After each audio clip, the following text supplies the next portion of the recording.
Hello everyone. Welcome to success with Rai academy. 24 नवंबर 2022 के दैनिक जागरण के राष्ट्रीय संस्करण को आज की इस वीडियो में हम डिस्कस करेंगे। तो चलिए वीडियो को स्टार्ट करते हैं। सबसे पहली हेडिंग हम ले रहे हैं कि राजनीतिक प्रभाव से बेअसर रहे चुनाव आयोग। ये स्टेटमेंट दिया है सुप्रीम कोर्ट ने। अब ये मामला क्यों उठा है? ये मामला एक नियुक्ति को लेकर उठा है जिसमें अरुण गोयल को चुनाव आयुक्त नियुक्त किया गया है, जिसमें पारदर्शिता नहीं बरती गई है, ऐसा सुप्रीम कोर्ट मान रहा है। और उन्होंने इसके लिए केंद्र सरकार से रिपोर्ट तलब करी है, जिसमें यह पूछा गया है कि आपने कौन कौन से तरीकों से इन्हें चुनाव आयुक्त नियुक्त किया है। उसके बाद जब कांग्रेस ने भी इसमें एक पिटीशन डाली हुई है, कह सकते हैं विपक्षी के तौर पर, उन्होंने एक सुझाव दिया है कि एक कोलोजियम तैयार किया जाए जिसमें प्रधानमंत्री नरेंद्र मोदी हो, मुख्य न्यायाधीश हो, डीवाई चंद्रचूड़ हो यानी कि, और विपक्ष के एक नेता हो, 3 लोगों का कोलोजियम हो जो चुनाव आयुक्त की नियुक्ति का फैसला करे या वो उस पर्सन को चुने जिसे चुनाव आयुक्त चुना जाना है।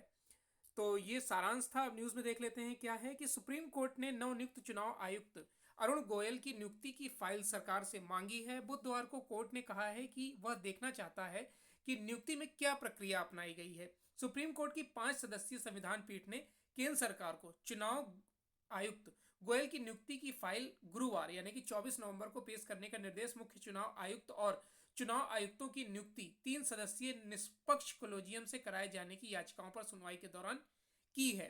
वकील अश्वनी उपाध्याय, अनूप वर्णवाल के अलावा एसोसिएशन फॉर डेमोक्रेटिक रिफॉर्म सहित 4 की याचिकाएं लंबित हैं, जिसमें मुख्य चुनाव आयुक्त और चुनाव आयुक्तों की नियुक्ति प्रधानमंत्री, भारत के प्रधान न्यायाधीश और लोकसभा नेता विपक्ष 3 सदस्यों के कोलोजियम बनाने की इसमें सिफारिश की गई है।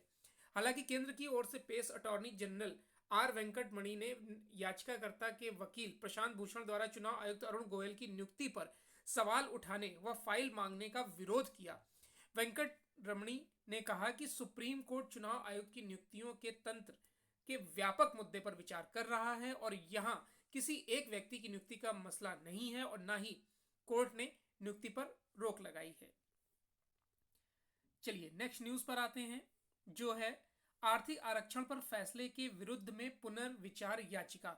आपको ज्ञात होगा कि इससे पहले जब सुप्रीम कोर्ट में इसकी सुनवाई हुई थी तो 3-2 के बहुमत से ये बिल यानी कि ये आरक्षण संवैधानिक माना गया था। 5 लोगों का पैनल था सुप्रीम कोर्ट में जजों का, उसमें यू ललित भी थे उस टाइम। तो 3-2 से ये पारित कर दिया गया था।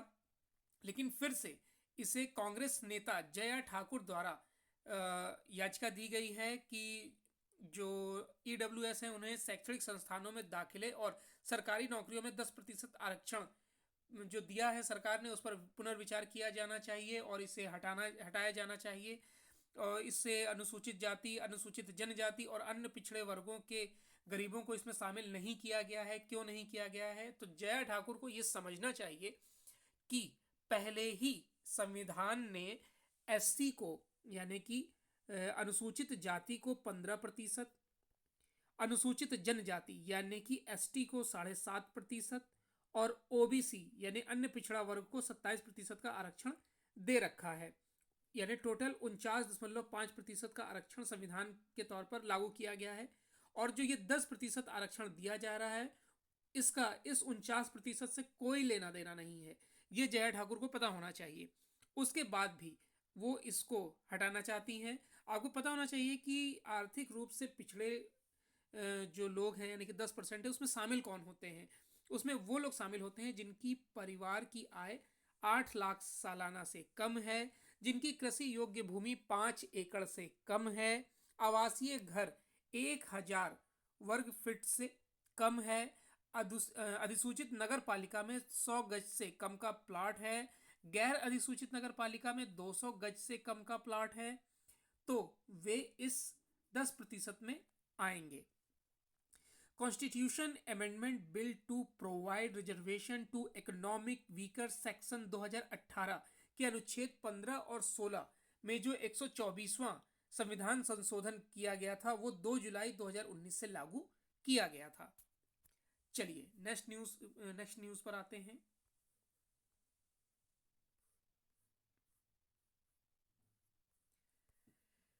प्रधानमंत्री श्री स्कूल के शिक्षकों को मिलेगा विशेष प्रशिक्षण। आपको पता होगा कि नई शिक्षा नीति यानी कि न्यू एजुकेशन पॉलिसी के तहत जो सरकारी स्कूल हैं उनमें से लगभग 250 स्कूलों को 14,500 स्कूलों को अपग्रेड किया जाना है, जो प्रधानमंत्री श्री योजना के अंतर्गत आएंगे। इसमें जो शिक्षक होंगे उनको प्रशिक्षण दिया जाएगा और उनका डिजिटलाइजेशन किया जाएगा स्कूल का। ये सब कुछ नीतियां हैं जो प्रधानमंत्री श्री स्कूल में देखने को मिलेंगी।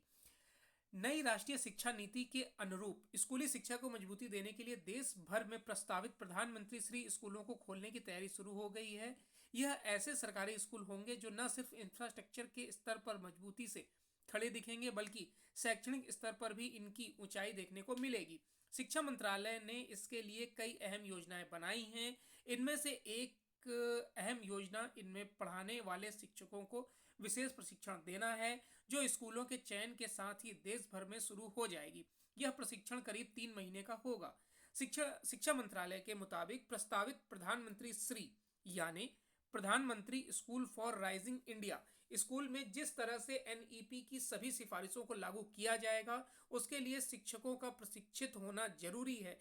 खासकर स्कूली शिक्षा में जिस तरह से बच्चों को खेल और खिलौने के जरिए पढ़ाने की तैयारी है, वह सरकारी स्कूलों के लिए बिल्कुल नया है। इसके साथ ही बच्चों को स्थानीय भाषा में पढ़ाने, कौशल विकास, टिकरिंग लैब और इनोवेशन लैब जैसी पहल को अमल में लाने के लिए शिक्षकों को प्रशिक्षित करना जरूरी है। नेक्स्ट न्यूज है कि आसियान में बोले रक्षा मंत्री राजनाथ, सीमा पर आतंकवाद सबसे बड़ा खतरा।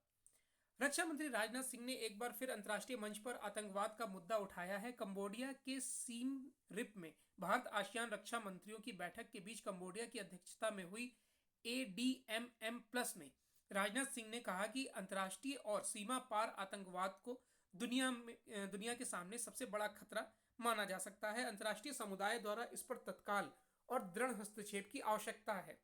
भारत आसियान रक्षा मंत्रियों की बैठक में भाग लेने के लिए राजनाथ सिंह कंबोडिया के सीम रिप में हैं।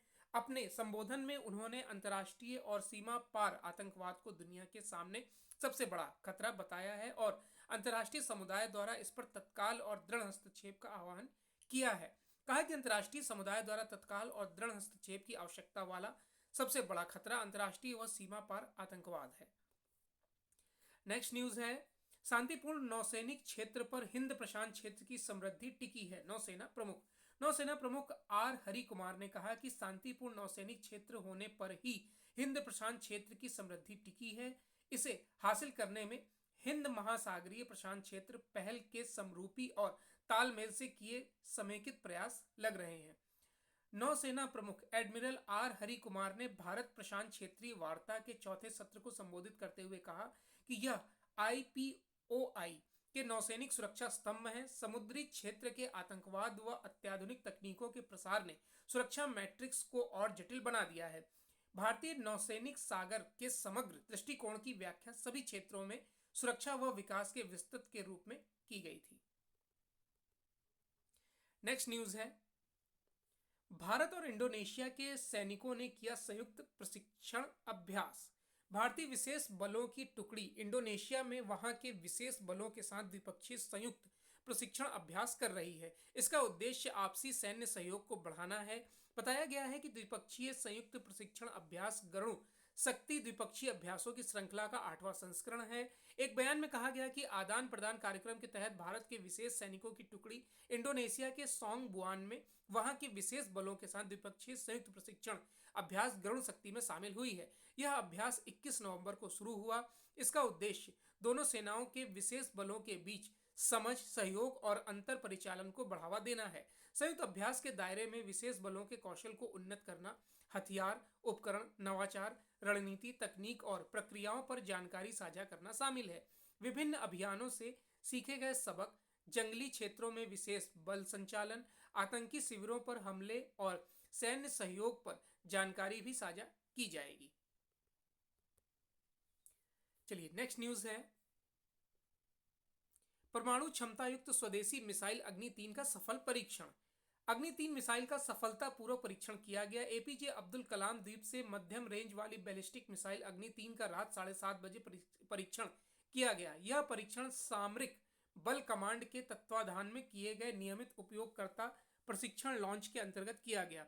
परीक्षण के दौरान मिसाइल की सभी प्रणालियां मानकों पर खरी उतरी और तय समय पर मिसाइल ने लक्ष्य को भेदा। अग्नि-3 मिसाइल परमाणु क्षमता युक्त स्वदेशी मिसाइल 3500 किलोमीटर दूरी तक प्रहार करने की क्षमता वाली इस मिसाइल की जद में पूरा पाकिस्तान और आधे चीन का दायरा आता है। इसकी लंबाई 17 मीटर व चौड़ाई 2 मीटर है। यह 1 सेकंड में 5 किलोमीटर की दूरी तय करने में सक्षम है। 50 टन वाली इस मिसाइल को 2 चरणों वाले इंजन से लैस है जो ठोस ईंधन से चलती है। यह मिसाइल अपने साथ 1.5 टन विस्फोटक ले जाने में क्षमता रखती है। उल्लेखनीय है कि देश अपने सभी अग्नि सीरीज की मिसाइलों के रात्रिकालीन परीक्षण करने में लगा हुआ है। सुबह हो या शाम, दिन हो या रात, यह मिसाइल अपने निशाने को सटीकता के साथ ध्वस्त करने में कामयाब हो रही है।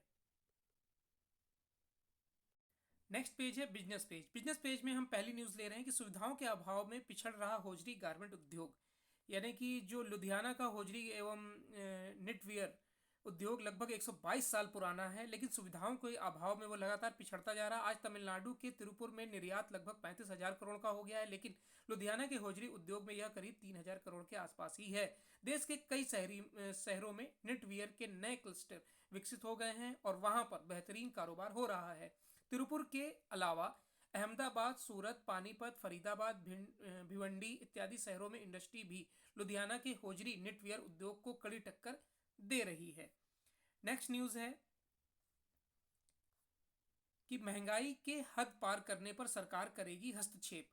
केंद्रीय खाद्य सचिव संजीव चोपड़ा ने कहा कि स्टॉक में पर्याप्त अनाज उपलब्ध है। बफर स्टॉक में भी अनाज की कोई कमी नहीं है। इसके बावजूद महंगाई की हद पार करने पर सरकार जिन्स बाजार में हस्तक्षेप करने उतरेगी। हालांकि गेहूं और चावल निर्यात पर लगे प्रतिबंध को हटाने पर कोई फैसला नहीं लिया गया है। घरेलू जींस बाजारों में गेहूं और आटे के मूल्य वृद्धि को चोपड़ा ने सामान्य बताते हुए कहा कि फिलहाल खुले बाजार की बिक्री योजना में गेहूं बेचने का इरादा नहीं है। चलिए next page, international page. Pakistan के नए सैन्य प्रमुख नियुक्ति का मामला अब शहबाज के पाले में। पाकिस्तान के सैन्य प्रमुख जनरल कमर जावेद बाजवा के उत्तराधिकारी की नियुक्ति के लिए 6 नामों की सूची प्रधानमंत्री शहबाज शरीफ के पास पहुंच चुकी है। 61 वर्षीय जनरल बाजवा 21 नवंबर को सेवानिवृत्त हो रहे हैं। इसी बीच रक्षा मंत्री ख्वाजा आसिफ ने दावा किया है कि शुक्रवार को तुर्की जाने से पहले शहबाज शरीफ नए सैन्य प्रमुख की नियुक्ति कर सकते हैं।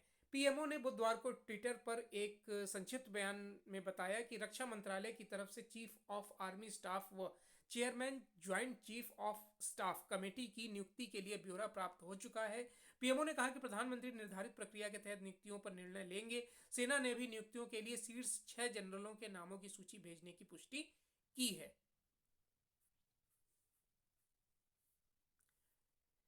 नेक्स्ट न्यूज है, प्रधानमंत्री देउबा लगातार 7वीं बार जीते, उनकी पार्टी सबसे आगे। नेपाल में संसद और 7 प्रांतीय विधानसभाओं के 20 नवंबर को हुए मतदान के बाद बुधवार को भी मतगणना जारी रही। प्रधानमंत्री शेर बहादुर देउबा लगातार 7वीं बार दादेलधुरा संसदीय सीट से चुनाव जीत गए हैं। नवीनतम रुझानों के अनुसार देउबा की पार्टी नेपाली कांग्रेस प्रतिनिधि सभा की घोषित 20 सीटों में से 13 जीत चुकी हैं और 54 सीटों पर आगे चल रही है। वहीं ओली के नेतृत्व वाली CPN UML 3 सीटें जीत पर 45 पर आगे चल रही है।